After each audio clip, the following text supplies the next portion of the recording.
Hey, what's up everybody? This is Dom, and today we are comparing the Samsung Galaxy S4 to the Samsung Galaxy S5, and I'm going to lay out all of the facts for you so you can determine whether or not the Galaxy S5 is a worthy upgrade. So let's go ahead and jump right into this here, but be sure to leave this video a thumbs up for more comparisons like this in the future. And first off, we are taking a look at specifications. The Galaxy S5 is rocking a 5.1-inch 1080p Super AMOLED display with 432 pixels per inch, a quad-core 2.5 GHz Snapdragon 801 processor, an Adreno 330 GPU, 2 GB of RAM, and a 2800 mAh battery. Jumping over to the Galaxy S4, we have a 5-inch 1080p Super AMOLED display with 441 pixels per inch, a quad-core 1.9 GHz Snapdragon 600 processor, the Adreno 320 GPU, 2 GB of RAM, and a 2600 mAh battery. Now, in my opinion, the difference in specs isn't enough to warrant an upgrade to the S5, so we are going to focus this comparison on the build quality and S5 specific features. Up at the top of the phones, we do have our earpiece and the appropriate sensors, along with a 2.1 megapixel camera on the Galaxy S5 and a 2 megapixel camera on the Galaxy S4. And moving along to the bottom side, both devices do have a home button, but the difference lies in the Galaxy S5's home button. It actually has a built-in fingerprint scanner,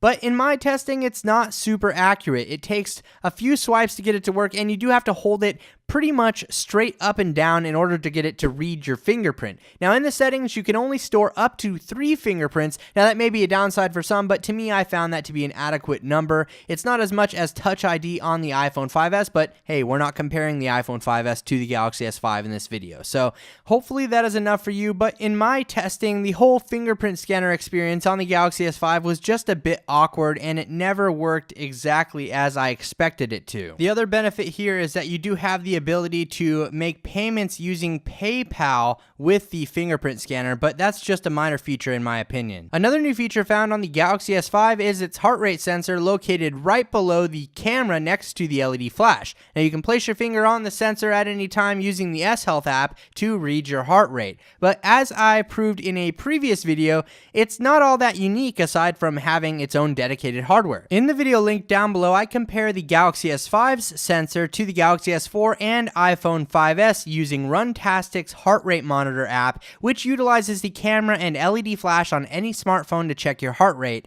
and the results were near identical. So it just goes to show you that having dedicated hardware for a heart rate sensor isn't everything, and you shouldn't consider that as a factor when deciding to upgrade to the Galaxy S5. Moving along to the backside of the devices, they both carry the Galaxy branding and small little speakers, but they do have different finishes when looking at the back plates. And personally, I prefer the Galaxy S5, even though it kind of looks like a Band-Aid or a golf ball. It just overall has a better feel than the glossy plastic on the Galaxy S4. On one side of the devices, you'll find a lock button and a notch to remove the back plate, and all around the device is this plastic metallic painted band. Now, moving over to the top side, we have our 3.5mm headphone jack, microphone, and IR blaster on both devices, but they are reversed between the S4 and S5. Now, on the other side, we do have our volume rockers on each device, but at the bottom here is where things get different. We have a micro USB port on the Galaxy S4,